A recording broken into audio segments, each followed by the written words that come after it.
গল্পকথনে আপনাদের আমন্ত্রণ। পড়ছি হুমায়ূন আহমেদের আজ দুপুরে তোমার নিমন্ত্রণ। আজ থাকছে দুটি গল্প, তিনি এবং আলাউদ্দিনের ফাঁসি। তিনি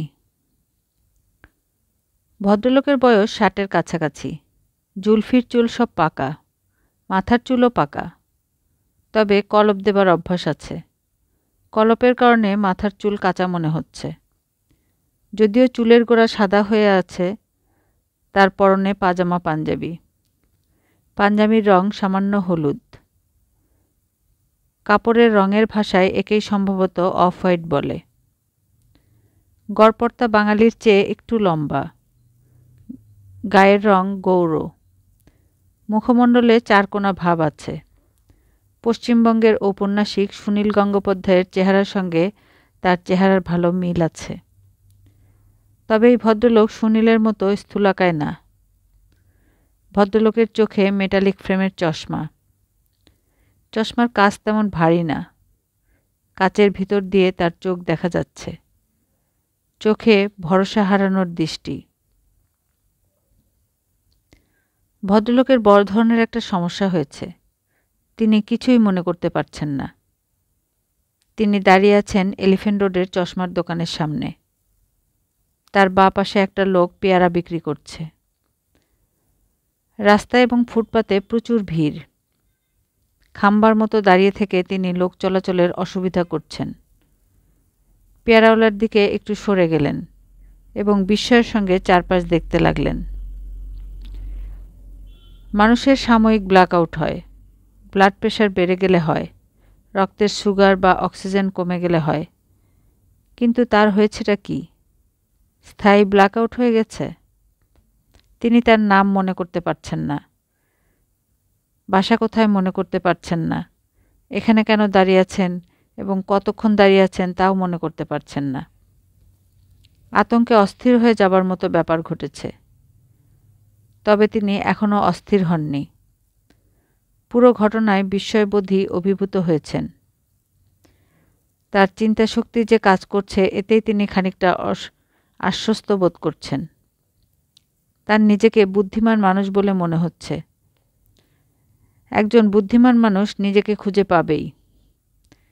তিনি পাঞ্জাবির পকেটে হাত দিলেন। পকেটে মানিব্যাগ থাকবে, একটা মোবাইল টেলিফোন থাকবে, যেখান থেকে ঠিকানা বের করা ৩-৪ মিনিটের ব্যাপার। পকেটে মোবাইল নেই, মানিব্যাগও নেই, একটা রুমাল আছে। বাম পকেটে কিছু টাকা পাওয়া গেল, ২৩৩ টাকা। টাকাটা রাবার ব্যান্ড দিয়ে বাঁধা। টাকার সঙ্গে একটা ছোট্ট কাগজে লেখা রসমালাই। তিনি কি ২৩৩ টাকা দিয়ে রসমালাই কিনতে বের হয়েছেন? তাহলে তো তার মিষ্টির দোকানের সামনে থাকার কথা। এখানে আশপাশে কোনো মিষ্টির দোকান নেই, সারি সারি জুতার দোকান। তার কাছে একটা মানিব্যাগ কেন থাকবে না? এটা হতে পারে তিনি মানিব্যাগ গাড়িতে ফেলে এসেছেন। হয়তো তার গাড়ি আছে। গাড়ির পিছনের সিটে মানিব্যাগ বা মোবাইল পড়ে আছে। একটু দূরে ৩-৪টা গাড়ি পার্ক করা। এর কোনো একটা কি তার? একটা প্রায় নতুন পাজেরো গাড়ি দেখা যাচ্ছে। পাজেরো গাড়িটা কি তার? যার একটা এত বড় পাজেরো গাড়ি থাকবে সে ২৩৩ টাকা রাবার ব্যান্ডে বেঁধে পকেটে রেখে ঘুরবে না। তবে পয়সাওয়ালা লোকদের মধ্যে নানান এক্সেন্ট্রিসিটি থাকে। তার মধ্যেও হয়তো আছে। তিনি গাড়িগুলোর দিকে এগুলেন। কোনো গাড়ির ড্রাইভার এগিয়ে এলো না। তিনি পেয়ারাওয়ালার কাছে ফিরে গেলেন। নতুন পৃথিবীতে পেয়ারাওয়ালাটাকেই তার আপন মনে হচ্ছে। যদিও লোকটা নোংরা, যে পানিতে পেয়ারা ধুচ্ছে সেটা নোংরা, কুচকুচে কালো পানি। ধারালো একটা ছুরি দিয়ে কচকচ করে সে পেয়ারা কাটছে। ছুরিটা ঝকঝক করছে। খবরের কাগজের কাটা অংশে বিট লবণ মাখিয়ে পেয়ারা দিচ্ছে। সেই কাগজও নোংরা, মনে হয় রাস্তা থেকে কুড়িয়ে এনেছে। পেয়ারা কত করে? ৫ টাকা পিস। বড়টাও 5 টাকা, ছোটটাও 5 টাকা? সব এক দর। কোনটা নেবেন বলেন, কাইটা দেই। তিনি সময় নিয়ে পেয়ারা বাছলেন। প্রধান কারণ কিছু সময় কাটানো। এর মধ্যে যদি ঝট করে সবকিছু মনে পড়ে। তাছাড়া তার মন বলছে তার এখানেই থাকা উচিত। কেউ তার খোঁজে এলে এখানেই আসবে। বিট লবণ দিয়ে বেশ আগ্রহ করে তিনি পেয়ারা খেলেন। পেয়ারাগুলি ভালো। বাসার জন্য কিছু নিয়ে গেলে হয়। সমস্যা একটাই, বাসা কোথায় তিনি জানেন না। বাসায় কে কে আছে তাও জানেন না।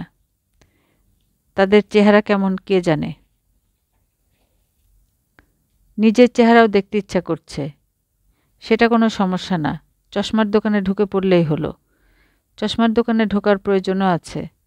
হয়তো তিনি চশমার অর্ডার দিতে এসেছিলেন। তা না হলে চশমার দোকানগুলোর সামনে দাঁড়িয়ে থাকবেন কেন? তার চশমার ফ্রেমটাও এখানে দেখানো দরকার।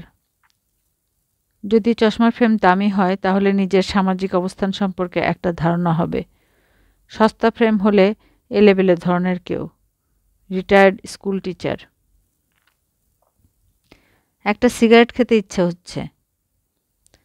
তার মানে কি এই যে তিনি একজন স্মোকার? স্মোকার হলে পকেটে সিগারেটের প্যাকেট থাকতো, মুখে সিগারেটের গন্ধ থাকতো। তিনি তো পেয়ারাওয়ালাকে জিজ্ঞেস করতে পারেন না, এই আমার মুখটা শুকে দেখো তো, মুখে সিগারেটের গন্ধ আছে কি না। তিনি চশমার দোকানে ঢুকলেন। আয়নায় নিজেকে দেখলেন। মুখে খোঁচা খোঁচা দাড়ি দেখে অবাক হলেন। তার মানে শেভ না করেই বের হয়েছেন। তিনি কি অতি সাধারণ অর্থনৈতিক অবস্থার কেউ, যার একদিন শেভ করা এক ধরনের বিলাসিতা? তিনি চোখ থেকে চশমার ফ্রেম খুলে সেলসম্যানকে বললেন, ভাই এই ফ্রেমটা একটু দেখুন তো। কি দেখব? ফ্রেমটা কত দামের এটা দেখবেন। ঠিক এই ধরনের আরেকটা ফ্রেম কিনব। সাধারণ চাইনিজ ফ্রেম 200-250 টাকা দাম হবে। আমাদের কাছে একই রকম দেখতে ভালো জার্মান ফ্রেম আছে, দাম সামান্য বেশি পড়বে। দেখাবো? থাক, আরেকদিন দেখব। তিনি প্রতিটি চশমার দোকানে গেলেন। যদি কেউ তাকে দেখে বলে, স্যার আপনি কিছু ফেলে গেছেন, যদি এরকম কিছু বলে তাহলে তিনি বলবেন, কিছু ফেলে যায়নি, অর্ডার যেটা দিয়েছি সেই অর্ডার স্লিপটা দেখব, বাসার ঠিকানা ভুল দিলাম কিনা। চশমার দোকানের কেউ কিছু বলল না। তিনি বাইরে এসে একটা সিগারেট কিনলেন। সিগারেটের ধোঁয়ায় যদি কিছু হয়। সিগারেট ধরিয়ে আনন্দ পেলেন। তার জীবন পুরোপুরি কর্মশূন্য হয়ে যায়নি, এই ভেবে আনন্দ। তার চিন্তাশক্তি যে নষ্ট হয়ে যায়নি এটাও একটা সুসংবাদ। স্মৃতিশক্তিহীন মানুষ যদি লজিকও হারিয়ে ফেলে তাহলে তাকে যা বলা হবে তা হলো পাগল। সে তখন রাস্তায় ট্রাফিক কন্ট্রোল করবে। পাগলরা ট্রাফিক কন্ট্রোল করতে অত্যন্ত ভালোবাসে। শুরুতে কাপড় গায়ে দিয়েই ট্রাফিক কন্ট্রোল করে, তারপর এক বিশেষ মুহূর্তে গায়ের সব কাপড় খুলে নতুন উদ্যমে ট্রাফিক কন্ট্রোল শুরু করে। পাগল সম্পর্কে এই চিন্তাটা যে তার এসেছে এতে তিনি অত্যন্ত আনন্দিত বোধ করছেন। মানুষের পরিচয় তার স্মৃতিশক্তিতে না, মানুষের পরিচয় তার চিন্তায়। তিনি সিগারেটের দোকানের দিকে খানিকটা ঝুঁকে এসে বললেন, ভাই আপনার নাম কি? সিগারেটের দোকানি অবাক হয়ে বলল, আমারে জিগান? হ্যাঁ। নাম দেয়া কি করবেন? এমনি জানতে চাচ্ছি। একটা পশুর সঙ্গে আরেকটা পশুর যখন দেখা হয় তখন তারা কিন্তু কেউ কারোর নাম জানতে চায় না, মানুষ চায়। দোকানি খানিকটা ভীত গলায় বলল, কালাম। আপনার নাম কালাম? জি। Very good. দুর্ভাগ্যের বিষয় আমি আমার নামটা আপনাকে বলতে পারছি না, দুঃখিত। দোকানি অবাক হয়ে তাকাচ্ছে। তিনি সিগারেটের শেষ টান দিয়ে উৎসাহিত ভঙ্গিতে সামনের দিকে এগিয়ে গেলেন। কালো রঙের বিশাল একটা গাড়ি এসে থেমেছে। গাড়ির পিছনের সিটে 17-18 বছরের যে তরুণী বসে আছে সে হাসি হাসি মুখে তার দিকে তাকিয়ে আছে। মেয়েটার চেহারা শ্যামলা, চোখ বড় বড়। তার নিজের চোখও বড় বড়। কিছুক্ষণ আগে চশমার দোকানে দেখেছেন। মেয়েটি তারই মেয়ে এটা মনে হয় ধরে নেওয়া যায়। বাবাকে এখানে রেখে কোনো একটা কাজে গিয়েছিল, এখন ফিরে এসেছে। বাবাকে নিয়ে বাসায় যাবে। তিনি গাড়ির জানালার পাশে দাঁড়ালেন, একটু ঝুঁকে এলেন মেয়েটির দিকে। মেয়েটি বলল, আপনি কি চান? তিনি বললেন, কিছু চাই না। মেয়েটি দ্রুত জানালার কাজ তুলে দিচ্ছে, তার দৃষ্টিতে ভয়। তিনি মন খারাপ করলেন। মন খারাপ এজন্য না যে মেয়েটি তার না, মন খারাপ কারণ মেয়েটি ভয় পেয়েছে। ভয় পাবে কেন? তার চেহারায় কি পাগল পাগল ভাব এসে গেছে? তিনি কালামের কাছে ফিরে এসে আরেকটা সিগারেট কিনলেন। অবাক হয়ে লক্ষ্য করলেন কালামের চোখেও ভীত ভাব। তার মুখের খোঁচা খোঁচা দাড়ির কারণে কি এটা হচ্ছে? সম্ভাবনা আছে। চুলও অনেক বড় হয়েছে। পাগলদের চুল দাড়ি বড় থাকে, তারা কখনো নাপিতের কাছে যায় না। কালাম, এখানে নাপিতের কোনো দোকান আছে? শেভ করব। কালাম হাতের ইশারায় নাপিতের দোকান দেখিয়ে দিল, কোনো কথা বলল না। শেভ করতে করতে তিনি কিছু সিদ্ধান্ত নিলেন। মাথায় চাপ পড়ে এমন কিছু আগামী কিছুক্ষণ করবেন না। রিল্যাক্সেন জাতীয় ট্যাবলেট খেয়ে কিছুক্ষণ চোখ বন্ধ করে পড়ে থাকবেন। বিশ্রামের পর তিনি কোনো সামাজিক অবস্থায় মানুষ, এটা চিন্তাভাবনা করে বের করবেন। এক জায়গায় দাঁড়িয়ে না থেকে একটা রিক্সা নেবেন। রিক্সার হুড ফেলা থাকবে। তিনি হাতের রুমালটা এক হাতে উঁচু করে ধরে রাখবেন, যাতে সবাই তার দিকে তাকায়। চুপচাপ রিক্সায় বসে থাকলে কেউ তাকাবে না। একটা হাত উঁচু করে সেই হাতে সাদা রুমাল। মোটামুটি অদ্ভুত দৃশ্য। তখন সবাই তাকাবে। এদের মধ্যে কেউ না কেউ বলবে, আরে কালাম, কিংবা সালাম, কিংবা রহমত, কিংবা অন্য কিছু। সমস্যা কি? কোথায় যান? পত্রিকা অফিসে গিয়ে ছবিসহ একটা বিজ্ঞাপন ছাপার কি সময় হয়েছে? ছবির নিচে কি লেখা থাকবে? কেউ কি জানেন আমি কে? এই জাতীয় কিছু। নাপিত বলল, চুল অনেক বড় হয়েছে, চুল কেটে কলপ দিয়ে দিব? কত লাগবে? সব মিলে 150 টাকা লাগবে, বিলাতি কলপ। আমার কাছে আছে 200 টাকার মতো। এত টাকা খরচ করতে পারবো না। ঘন্টা হিসেবে রিক্সা ভাড়া করব, এতেই মেলা টাকা লাগবে। 100 টাকায় করাইবেন? তিনি হতাশ গলায় বললেন, প্রতিটি পয়সা এখন আমাকে হিসেব করে খরচ করতে হবে। মাথা মালিশ করবেন? 20 টাকা। তিনি বললেন, মাথা মালিশ করা যায়, এতে কিছু সুবিধা হবার কথা, তবে ঘাড় মটকাবেন না। এখন বাজে কয়টা? 1টা বাজে। আশেপাশে কোনো পার্ক আছে যেখানে শান্তিমতো ঘুমাতে পারি?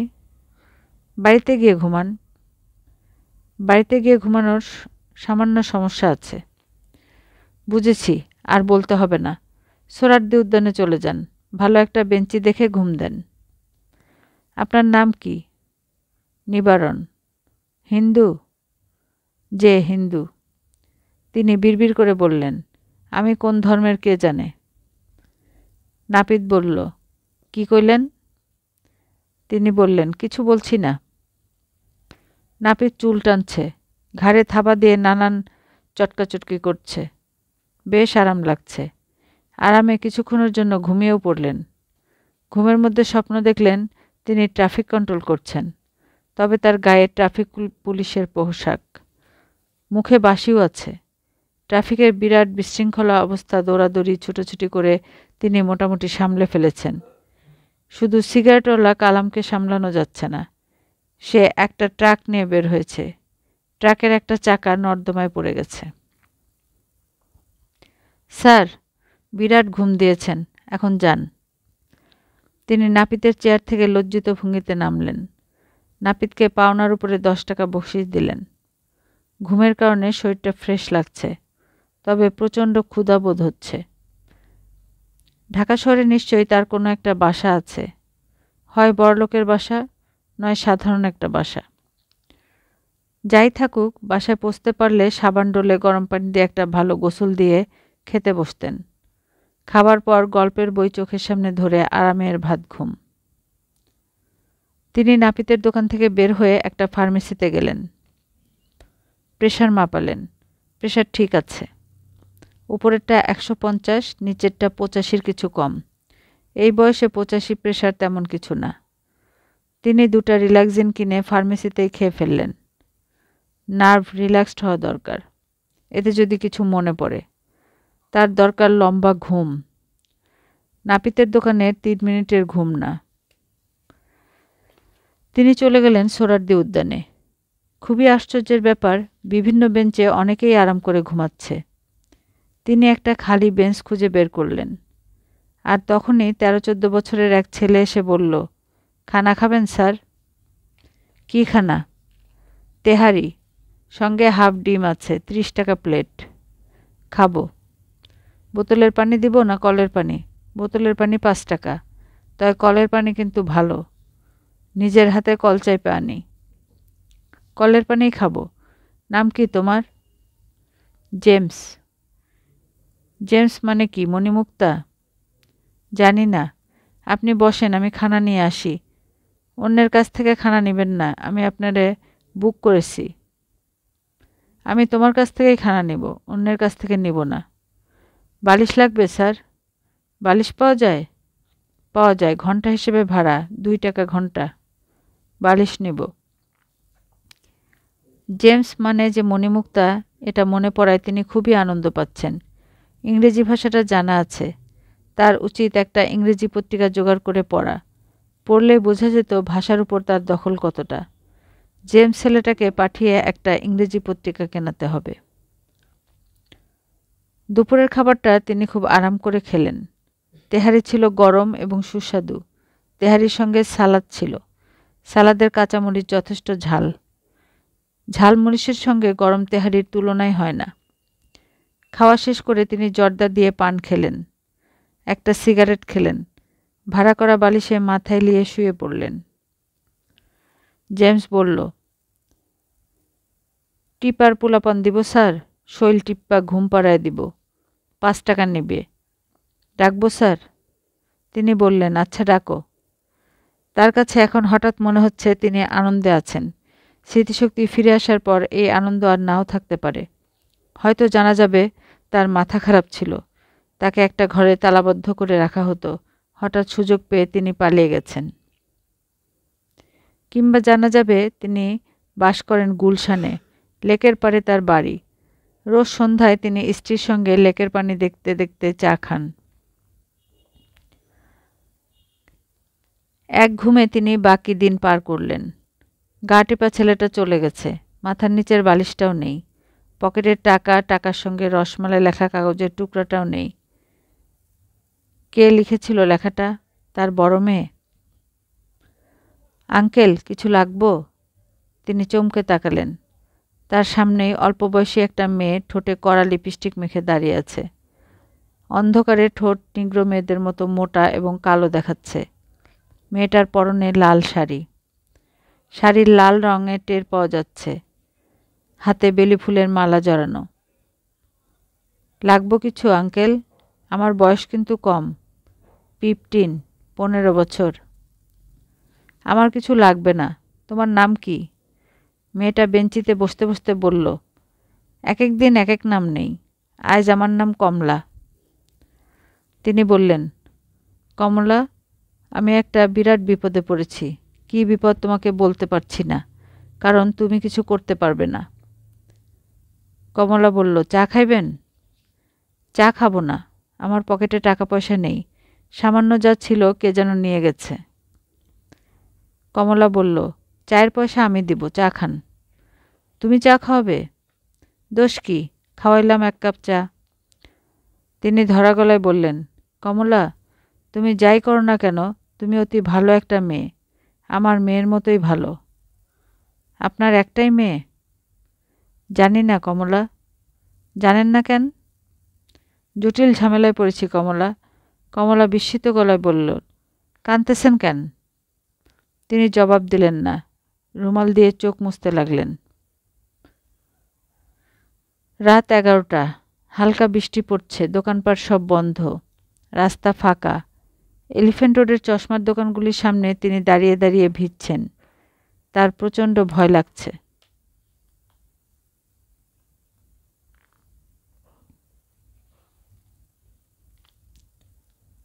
আলাউদ্দিনের ফাঁসি। ডিস্ট্রিক্ট দায়রা জজ নুরুল হক সাহেবের বুকে অনেকক্ষণ হলো কফ জমেছে। কফ সারাবার জন্য হালকাভাবে খুক খুক করছেন, তাতে লাভ হচ্ছে না। তাকে শব্দ করে কাশতে হবে। তিনি কিছুটা বিব্রত বোধ করছেন। আদালতে বিচার চলছে। রাষ্ট্র বনাম আলাউদ্দিন মামলা। আলাউদ্দিনের বিরুদ্ধে শিশু হত্যার অভিযোগ। আলাউদ্দিনকে এই মুহূর্তে পাবলিক প্রসিকিউটর প্রশ্ন করছেন। সবার দৃষ্টি সেই দিকে। এখন তিনি যদি বিকট শব্দে কাশেন, সবাই তার দিকে তাকাবে। এটা একটা বিব্রতকর ব্যাপার হবে। নুরুল হক আসামির দিকে তাকালেন এবং দৃষ্টি ফিরিয়ে নিলেন। একজন বিচারক হা করে আসামির দিকে তাকিয়ে থাকতে পারেন না, বিশেষ করে সেই আসামি যাকে ফাঁসির হুকুম তিনি দেবেন। তবে এখনও মনস্থির করেননি। নুরুল হক সওয়াল জবাবের দিকে মন দিলেন। পাবলিক প্রসিকিউটর হামিদ প্রশ্ন করছে। প্রশ্নের মধ্যে নানান নাটকীয়তা, গলার উঠানামা, হাত পা নাড়ানো। নুরুল হকের মনে হলো হামিদ হিন্দি সিরিয়াল দেখে দেখে এইসব শিখেছে। পাবলিক প্রসিকিউটর: আপনার নাম? আলাউদ্দিন। জনাব, আমি আমার নাম অনেকবার আপনাকে বলেছি, গতকালও বলেছি। এক রাতের মধ্যে তো আমি আকিকা করে নাম বদলাতে পারি না। পাবলিক প্রসিকিউটর: আপনাকে যা জিজ্ঞেস করা হবে আপনি জবাব দেবেন। আপনার নাম? আলাউদ্দিন। নাম ভুলে গেছি। আপনি সুন্দর দেখে একটা নাম দিয়ে দেন। কোর্টের খরচে খাসি জব করে আকিকা করেন। পাবলিক প্রসিকিউটর: আপনাকে যা প্রশ্ন করা হবে তার জবাব দিতে হবে। আপনার নাম কি? আলাউদ্দিন: নাম বলবো না। পাবলিক প্রসিকিউটর: বলতেই হবে। আলাউদ্দিন: বলেছি তো বলবো না। আপনি এক কাজ করেন, আমাকে শাস্তি দেন। নাইলনের দড়ি দিয়ে কোর্টের মধ্যেই নিজের হাতে সিলিং ফ্যানে ঝুলায় দেন। আলাউদ্দিন সিলিং ফ্যানের দিকে তাকিয়ে আছে, যেন সে কল্পনায় সিলিং ফ্যানে ঝুলে থাকার দৃশ্য দেখছে। কোর্টরুমে জোরালো হাসির শব্দ হলো। নুরুল হক এই ফাঁকে কেশে বুকের কফ পরিষ্কার করে নিলেন। এখন তিনি স্বস্তি পাচ্ছেন। তবে পাবলিক প্রসিকিউটরের উপর যথেষ্ট বিরক্ত হলেন। নাম কি বলে লেবু কসলায় বিষ বানায় ফেলেছে। সারাদিন চলে যাবে নাম জানতে। আসামির মুখ থেকে নাম যেন জানতেই হবে। আসামিও তাদের আছে, নাম বলবে না। তার নিজেরই একবার ইচ্ছে করছিল বলা, আসামির নাম আলাউদ্দিন, তার বাবার নাম নাসিমউদ্দিন। জজ হিসেবে তার ভূমিকা রাখা উচিত। হিন্দি সিরিয়ালে দেখা যায় জজদের হাতে কাঠের হাতুড়ি থাকে, তারা হাতুড়ি দিয়ে হাসির শব্দ বা হইচই থামান। বাস্তবে হাতুড়ি বলে কিছু থাকে না, থাকলে ভালো হতো। টেবিলে বাড়ি দিয়ে বলতে পারতেন, অর্ডার অর্ডার। নুরুল হক শব্দ করে গলা খাকারি দিলেন। এতে এক ঢিলে দুই পাখি মারা গেল। বুক পুরোপুরি পরিষ্কার হয়ে গেল এবং হাসির শব্দ থেমে গেল। আসামি এবং পাবলিক প্রসিকিউটর দুজনই তার দিকে তাকিয়ে আছে। আসামিকে যথেষ্ট বুদ্ধিমান বলে মনে হচ্ছে। হামিদকে দেখাচ্ছে দাড়িবিহীন ছাগলের মতো। নুরুল হক বললেন, কোর্টের কার্যক্রম নির্বিঘ্নে চলা বাঞ্ছনীয়। আসামিকে নির্দেশ দেওয়া যাচ্ছে যথাযথভাবে প্রশ্নের জবাব দেওয়ার জন্য। হামিদের মুখে হাসি দেখা গেল। এই হাসির নাম আকর্ণ বিস্তৃত হাসি। তার সবকটা পান খাওয়া লাল দাঁতে দেখা যাচ্ছে। নুরুল হক যথেষ্টই বিরক্ত হলেন। দাঁতের বিষয়ে তার সূচিবায়ু আছে। প্রতিবার খাওয়ার পরে তিনি দাঁত ব্রাশ করেন। তার ধারণা, একজন মানুষের স্বভাব চরিত্রের বড় পরিচয় তার দাঁত। আসামির দাঁতগুলো একবার দেখতে পারলে হতো। তবে তিনি তো আর আসামিকে বলতে পারেন না, দেখি দাঁত দেখি। পাবলিক প্রসিকিউটর: আপনার নাম? আসামি: আলাউদ্দিন। পাবলিক প্রসিকিউটর: আপনার পিতার নাম? আমার বাবার নাম আমি বলবো না, কারণ আমি আসামি। আমার বাবা আসামি না। আপনার বাবার নাম বলুন। Doctor Abdul Hai, PhD. আপনার বাবার নাম নাসিমউদ্দিন। তাহলে কেন বললেন ডক্টর আব্দুল হাই, পিএইচডি? আপনি আমার বাবার নাম জানেন কি না তা জানার জন্য করেছি। এখন দেখা যাচ্ছে আপনি জানেন, খামোখা বিরক্ত করছেন। কোর্টরুমে আবারও হাসির শব্দ উঠল। এবারের হাসির শব্দ আগের চেয়েও জোরালো। নুরুল হক বিরক্ত মুখে ইশারায় হামিদকে কাছে রাখলেন। হামিদ গলা নামিয়ে বলল, বদের বাচ্চার অবস্থাটা দেখেছেন স্যার? ঠাট্টা ফাজলামি করছে। নুরুল হকের নাকে ভক করে জর্দার কড়া গন্ধ লাগল। তিনি বললেন, আপনি কোর্টরুমে পান জর্দা এসব খান কেন? না তো স্যার। আর্গুমেন্টে আসার আগে দেখলাম টিনের কৌটা খুলে পান মুখে দিলেন। No, never. নুরুল হকের মনটা খারাপ হয়ে গেল। তিনি মিথ্যা সহ্য করতে পারেন না, অথচ তার কাজই এমন যে বাস করতে হয় মিথ্যার মধ্যে। নুরুল হক বললেন, নাম কি তা দিয়ে তো আপনি সারা দুপুর নষ্ট করেছেন, মূলে চলে আসুন। হামিদ বললেন, নাম তো স্যার মূলের মূল। আপনি 1 সপ্তাহ কাটিয়ে দেবেন নাম জানার জন্য, আপনি কোর্টের সময় নষ্ট করছেন। স্যার, আসামিকে খেলায়ে ডাঙায় তুলতে হলে শুরু থেকে ধরতে হয়। আসামি মাছ না যে তাকে ডাঙায় তুলতে হবে, আর আপনিও মাছ শিকারী না। হামিদ চোখ মুখ শক্ত করে বললেন, স্যার, আমার বিষয়ে কি আপনার অনাস্থা আছে? আপনি কি মনে করেন যে আমি কম্পিটেন্ট না? নুরুল হক বললেন, আমি কিছুই মনে করছি না। ঠিক আছে, যান, যা ইচ্ছা করুন। হামিদ এমনভাবে যাচ্ছে যেন যুদ্ধ জয় করে শিবিরে ফিরে যাচ্ছে। ঠোঁটের কোণে তাচ্ছিল্যের হাসিও আছে। সবই হিন্দি সিরিয়ালের কোর্ট সিন থেকে শেখা। হিন্দি সিরিয়ালগুলো অনেক অপ্রয়োজনীয় জিনিস শেখাচ্ছে। তিনি নিজেও কিছু কিছু শিখছেন। যেমন একটা শায়ের শিখলেন, দানে দানে পর লিখা হায়, খান ওয়ালে কা নাম, গুল্লি গুল্লি পর লিখা হায়, মরনে ওয়ালে কা নাম। এর অর্থ, খাবারের প্রতিটি দানায় লেখা আছে যে খাবার খাবে তার নাম, একইভাবে প্রতিটি গুলিতে লেখা আছে যে মারা যাবে তার নাম। নুরুল হকের বাঁ পায়ের বুড়ো আঙ্গুল চুলকাচ্ছে। বুড়ো আঙ্গুল চুলকানোর রোগটা তার নতুন হয়েছে। চুলকানি শুরু হয় ঘুম ভাঙার পরপর, ঘণ্টাখানেক চলে, আবার দুপুরের দিকে শুরু হয়। ফরাসি একটা প্রবচন আছে, 50 বছর পার হবার পর ভোরবেলা শারীরিক কোনো যন্ত্রণা ছাড়া যদি ঘুম ভাঙে, তাহলে বুঝতে হবে তুমি মারা গেছো। তার বয়স 53। ভোরবেলা কোনো একটা যন্ত্রণা নিয়ে ঘুম ভাঙবে, এটাই স্বাভাবিক। কোর্টে নতুন করে আর্গুমেন্ট শুরু হয়েছে। হামিদ ছাগলটা লাল একজোড়া জুতা নিয়ে লাফালাফি ঝাপাঝাপি করছে। বিরাট অভিনেতা। নুরুল হক তার অভিনয়ে নজর দিতে পারছেন না। তিনি চেষ্টা করছেন ফরাসি প্রবচন কোথায় শুনেছেন সেটা মনে করার। আজকাল স্মৃতিশক্তির সমস্যা হচ্ছে, কিছু মনে থাকছে না। সামুদ্রিক মাছের তেল খেলে নাকি স্মৃতিশক্তি বাড়ে। ভিটামিন ওমেগা নামের কি যেন সামুদ্রিক তেলে আছে। প্রবচন নিয়ে চিন্তা না করে অন্য কিছুতে মন দিলে ঝট করে মনে পড়তে পারে। নুরুল হক উকিল কথাবার্তা কি বলছে শোনার চেষ্টা করলেন। পাবলিক প্রসিকিউটর, এই জুতোজোড়া কি আপনার ঘরে পাওয়া গিয়েছিল? আসামি, পুলিশ বলছে পাওয়া গেছে। যখন পাওয়া গেছে তখন আমি ঘরে ছিলাম না। পাবলিক প্রসিকিউটর, বলতে চাচ্ছেন পুলিশ মিথ্যা বলছে? আসামি, পুলিশ মিথ্যা বলবে এটাই স্বাভাবিক না? যে বাচ্চাটাকে আমি খুন করেছি বলে বলা হচ্ছে, তার জুতা আমি ঘরে কেন সাজিয়ে রাখব? আপনি বোকা হতে পারেন, আমি তো বোকা না। বোকা শব্দটা শোনার সঙ্গে সঙ্গে নুরুল হকের মনে পড়ল এই প্রবচনটা তিনি শুনেছেন এক বোকার কাছে। বোকাটা তার স্ত্রীকে নিয়ে নিউ ইয়র্ক থেকে এসে বর্তমানে তার বাড়িতে আছে। বোকাটা তার একমাত্র মেয়ের জামাই। নাম সুজন। ছেলেটা যে এত বোকা আগে বুঝতে পারেননি। যতই দিন যাচ্ছে তার বোকামি ততই ম্যাচিউরড হচ্ছে। সে একটা ভিজিটিং কার্ড বানিয়েছে, সেখানে নিজের নাম সুজন লিখেছেন এইভাবে, সু SHOE, জন JOHN।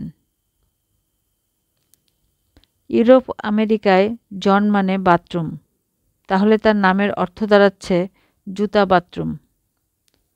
আরও খারাপভাবে বললে জুতা টাট্টিখানা। বোকাটা 6 সাইজের দুটো ছবি নিয়ে এসেছে। আগ্রহ করে ছবি দেখিয়েছে। ছবি দেখে কিছুক্ষণের জন্য তিনি বিভ্রান্ত হয়ে গেলেন, কারণ একটা ছবিতে প্রেসিডেন্ট বুশ সুজনের গলা জড়িয়ে ধরে আছেন, অন্য ছবিটিতে প্রেসিডেন্ট কেনেডি আরবি কায়দায় সুজনের গালের সাথে গাল লাগিয়ে আছেন। তিনি বিস্মিত হয়ে বললেন, ব্যাপার কি? সুজন বলল, ফটোশপ করে দিয়েছি, 100% রিয়েল মনে হয়, $100 করে নিয়েছে। দুটো ছবিতে $200 চলে গেছে। 10% ডিসকাউন্ট পাওয়ায় টোটাল $180 লেগেছে। তিনি বললেন, $180 খরচ করে এই জিনিস বানানোর মানে কি? ড্রয়িং রুমে সাজিয়ে রাখব, লোকজন দেখবে, অবাক হবে। নুরুল হক কঠিন গলায় বললেন, আমার বাড়িতে এই ছবি টাঙাবে না। না কেন? আমি লোকজনকে অবাক করতে পছন্দ করি না। তুমি নিউ ইয়র্কে একটা মুদির দোকান চালাও, তোমার গালে প্রেসিডেন্ট কেনেডি চুমু খাচ্ছেন, ব্যাপারটা কতটা হাস্যকর সেটা কি তুমি জানো? আমার মেয়ে নাইলা কি করে এটা অ্যালাউ করলো তা তো বুঝলাম না। নাইলা ব্যাপারটা খুব স্পোর্টিংলি নিয়েছে। সে নিজেও একটা ছবি তুলেছে টম হ্যাঙ্কসের সাথে। টম হ্যাঙ্কসটা কে?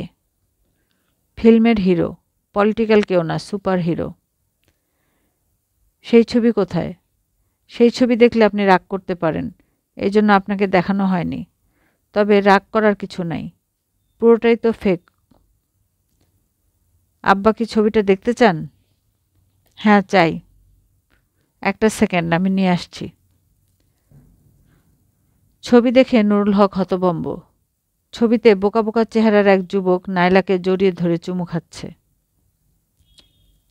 হঠাৎ নুরুল হকের অস্থির লাগা শুরু হয়েছে, বুড়ো আঙ্গুলের যন্ত্রণাটাও বাড়ছে।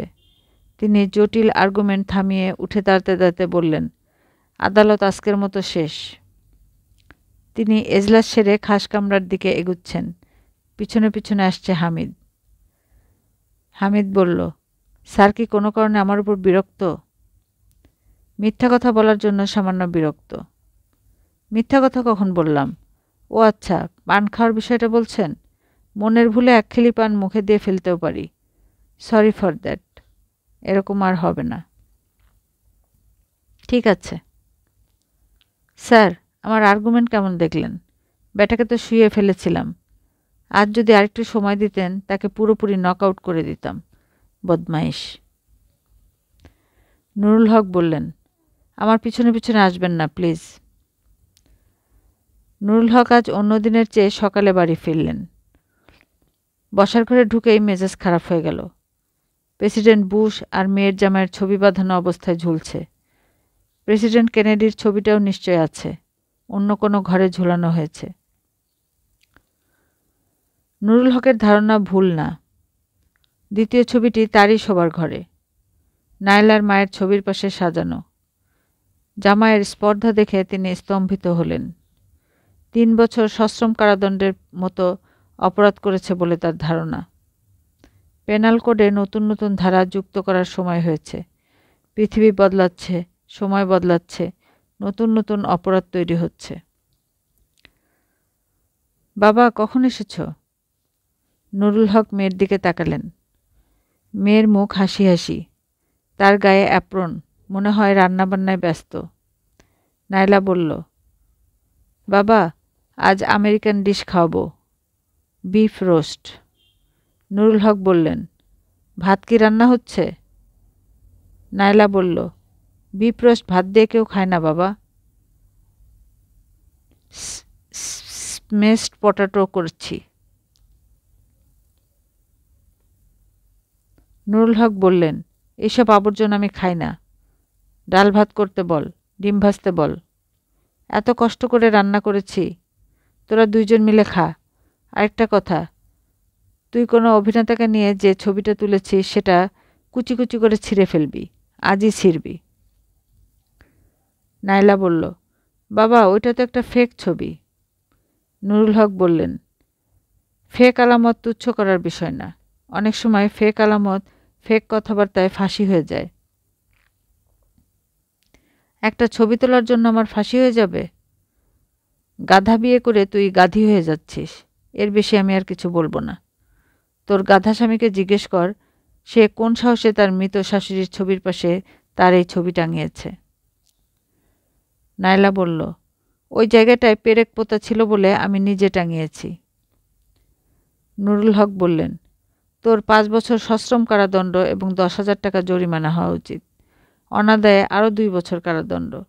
ছবি নামিয়ে এক্ষুনি নর্দমায় ফেল। দুপুরে আলু ভাজি, ডাল এবং ভাত খেয়ে নুরুল হক ঘুমোতে গেলেন। ঘুম ভালো হবে না তিনি জানেন। ফাঁসি হবার সম্ভাবনা আছে এসব ঝামেলা যখন চলে তখন তার ঘুম ভালো হয় না। বিকট সব স্বপ্ন দেখেন। দুঃস্বপ্নে যার ফাঁসি হবার কথা সে সবসময় উপস্থিত থাকে। কদর্য সব অঙ্গভঙ্গি করে, কদাকার চেহারা নিয়ে স্বপ্নে উপস্থিত হয়। স্বপ্নগুলো বেশিরভাগ দেখেন রাত 3টার দিকে। তারপর তার আর ঘুম হয় না। তিনি জেগে বসে থাকেন, সূরা ইয়াসিন পাঠ করেন। যদি মন শান্ত হয়। মন শান্ত হয় না। একটা মানুষের জীবন মৃত্যু তার কলমে, ভাবতেই গা শিরশির করে। আলাউদ্দিনের কথাই ধরা যাক। বয়স 40। তাকে এত বড় করার জন্য পৃথিবীকে সূর্যের চারদিকে 40 বার ঘুরতে হয়েছে। কলমের একটা লেখায় সে শেষ, অথচ পৃথিবী সূর্যের চারদিকে ঘুরতেই থাকবে। কোনো মানে হয়? ঠান্ডা ঠান্ডা ভাবের কারণে নুরুল হক গায়ের উপর চাদর দিয়েছেন। ঘুম আসবে বলে মনে হচ্ছে না, কারণ নাইলার কান্নার শব্দ পাওয়া যাচ্ছে। মফস্বল শহরে ডিস্ট্রিক্ট জাজের বাড়ি বিশাল বাড়ি। মেয়েটা দূরে অন্য কোনো কামরায় কাঁদতে পারে, অথচ কাঁদছে আশেপাশে যাতে তিনি শুনতে পান। গাধী মেয়ে। নাইলার কান্না শুনতে শুনতে তিনি ঘুমিয়ে পড়লেন। প্রায় সঙ্গে সঙ্গেই স্বপ্ন শুরু হলো। স্বপ্নে তিনি বাড়ির পিছনে বকুল গাছের নিচে চেয়ারে বসা। তার সামনের চেয়ারে পায়ের উপর পা তুলে আলাউদ্দিন বসে আছে।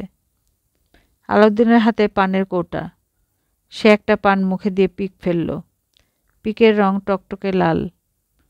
আলাউদ্দিন তার দিকে ঝুঁকে এসে বলল, স্যার কি একটা পান খাবেন? আমি পান খাই না। মহেশখালীর পান, মুখে দেয়া মাত্র মাখনের মতো মিলে যাবে। সামান্য একটু জর্দা দিয়ে খেয়ে দেখেন। ময়মনসিংহের মিক্সচার জর্দা। আমার স্ত্রী পান খেতেন, আমি খাই না।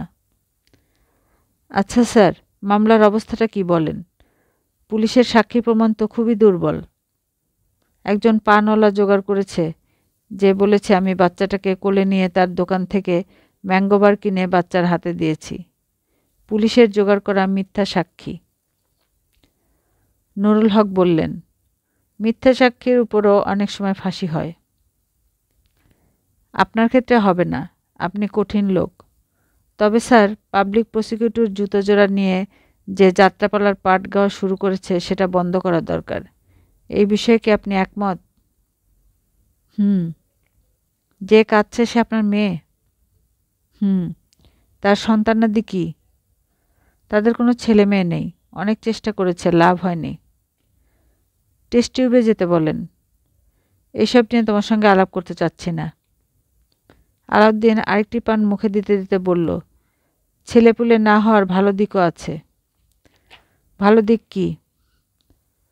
কেউ তাকে ধরে নিয়ে মেরে ফেলতে পারবে না, মুক্তিপণ চাইতে পারবে না। ঠিক বলেছি না স্যার? একটা পান দেই, খেয়ে দেখেন।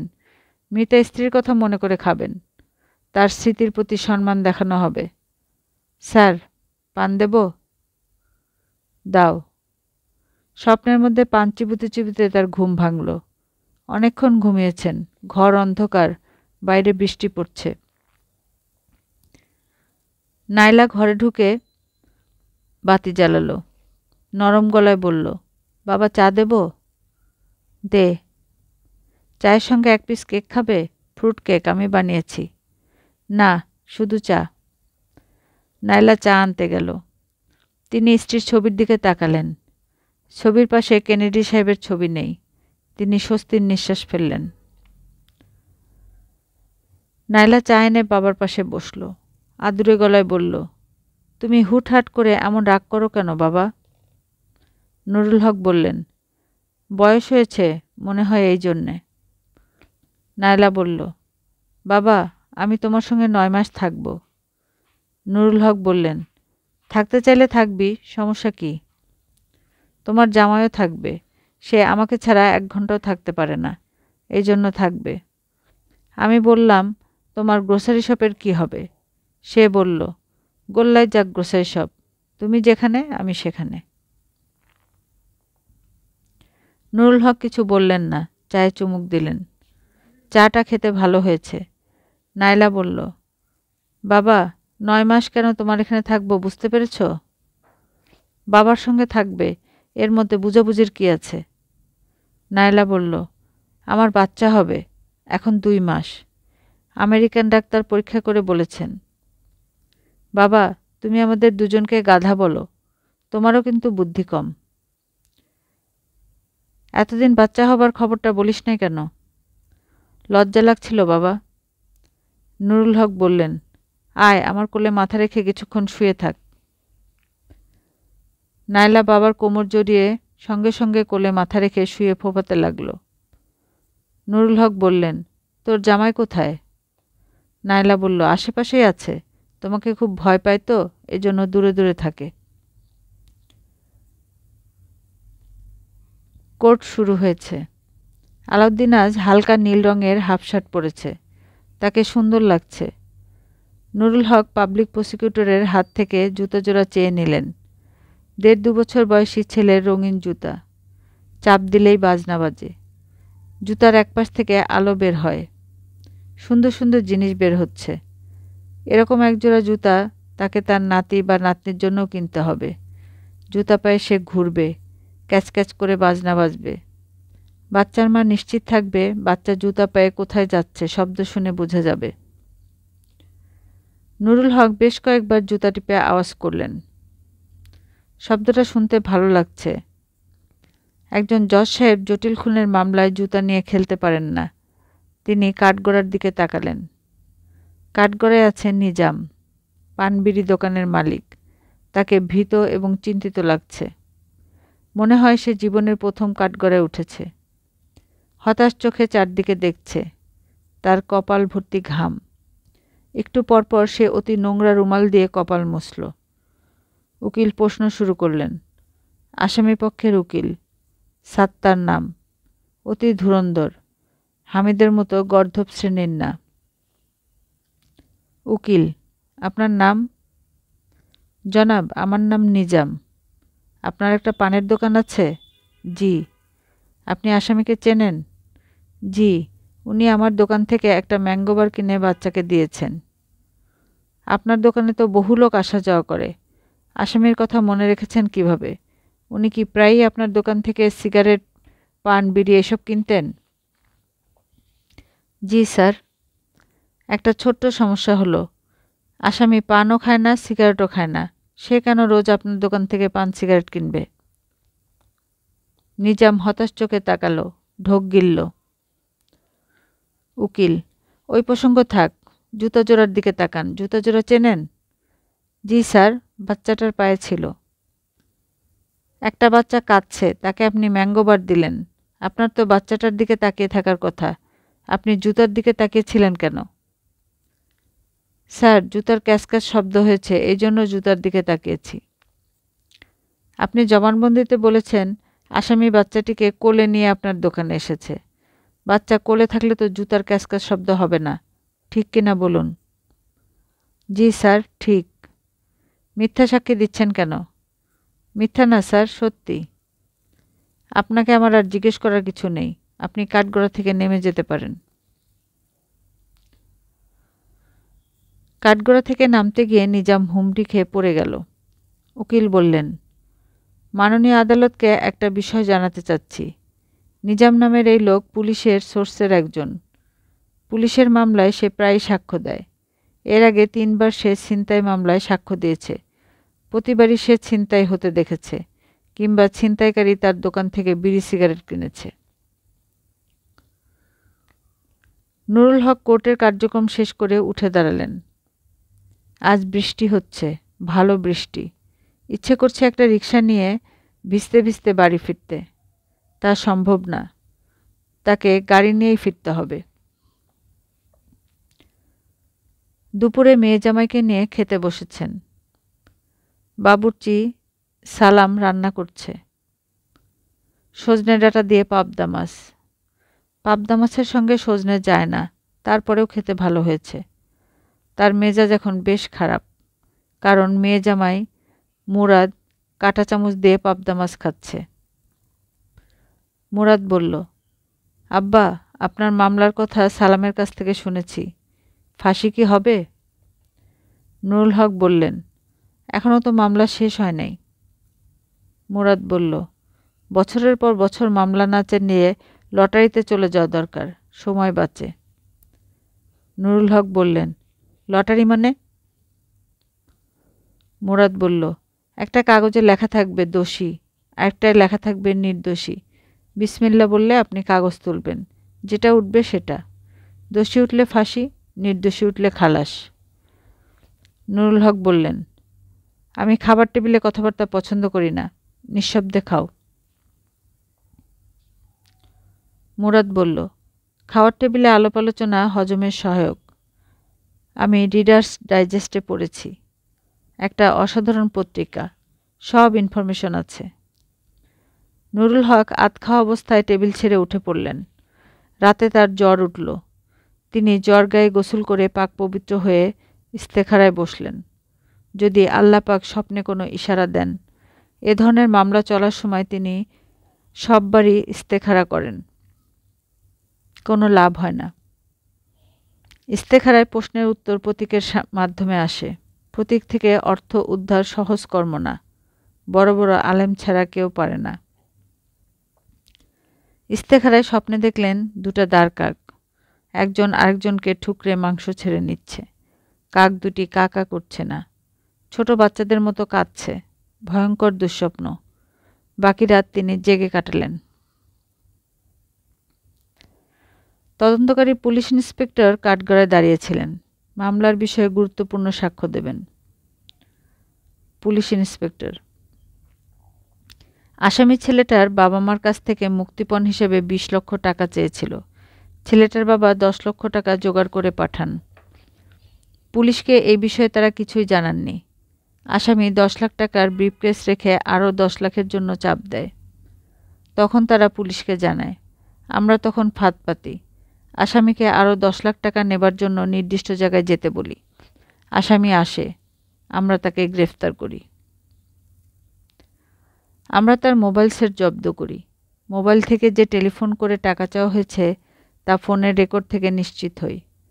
বাড়ি তল্লাশি করে জুতো জোড়া পাই। এই হলো ঘটনা। উকিল, এটা যে আসামিরই মোবাইল তার কোনো প্রমাণও নেই। মোবাইল সেটটি নতুন এবং তার সিম কার্ড ফাঁকা।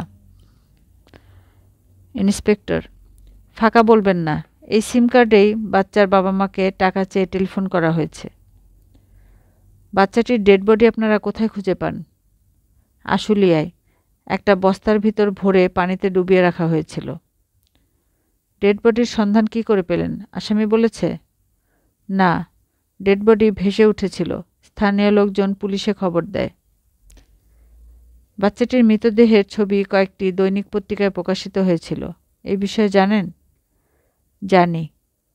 ছবিগুলোতে বাচ্চার 2 পায়ের জুতা ছিল। আমি আদালতে ছবি জমা দিচ্ছি। এখন কথা হলো, আসামির ঘরে জুতা কিভাবে এলো? পুলিশ ইন্সপেক্টর থতমত খেয়ে গেলেন। মাননীয় আদালত, এটা একটা দুর্বলভাবে সাজানো মামলা। বিষয়টি দিবালোকের মতো স্পষ্ট হবার কথা। নভেম্বর মাস। এর মধ্যে আলাউদ্দিন বেকসুর খালাস পেয়েছে। নুরুল হক সাহেবের এক নাতি হয়েছে। নাতির নাম রূপম। নুরুল হক সাহেব যতক্ষণ বাসায় থাকেন নাতিকে কোলে রাখেন।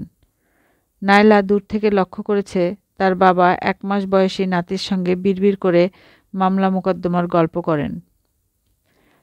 জীবনের সবচেয়ে আনন্দের ঘটনা কি জানো দাদু? যখন ফাঁসি হতে যাচ্ছে এমন একজন লোক নির্দোষ প্রমাণিত হয়, খালাস পেয়ে বাড়িতে চলে যায়। আমার জীবনে কয়েকবার এরকম ঘটনা ঘটেছে। বড় হও, বড় হলে শুনবে। এখন দাদু একটু হাসো তো। এক শুক্রবার সকালে নুরুল হকের সঙ্গে দেখা করতে এলো আলাউদ্দিন। হাতে মিষ্টির প্যাকেট, সঙ্গে একটা বড় কাতল মাছ, জীবন্ত, কানকো নড়ছে। স্যার, আমাকে চিনেছেন? আমি আলাউদ্দিন। চিনেছি। স্যারের নাতি হয়েছে শুনেছি। অতি আনন্দের সংবাদ। নাম কি রেখেছেন? রূপম। বাহ, নামও মাশাল্লাহ সুন্দর। মিষ্টি মাছ এইসব আমি রাখব না, কিছু মনে করো না। আপনি রাখবেন না জানি, তারপরেও নিয়ে এসেছিলাম। চিন্তা করবেন না স্যার, ফেরত নিয়ে যাব। তুমি আজকাল করছো কি? আলাউদ্দিন গলা নামিয়ে বলল, রেস্টে আছি। 10 লাখ টাকা লুকানো ছিল, এটাই খরচ করতেছি। নুরুল হক হতভম্ব হয়ে তাকালেন। আলাউদ্দিন বলল, নতুন একজোড়া জুতা আমিই রেখে দিয়েছিলাম।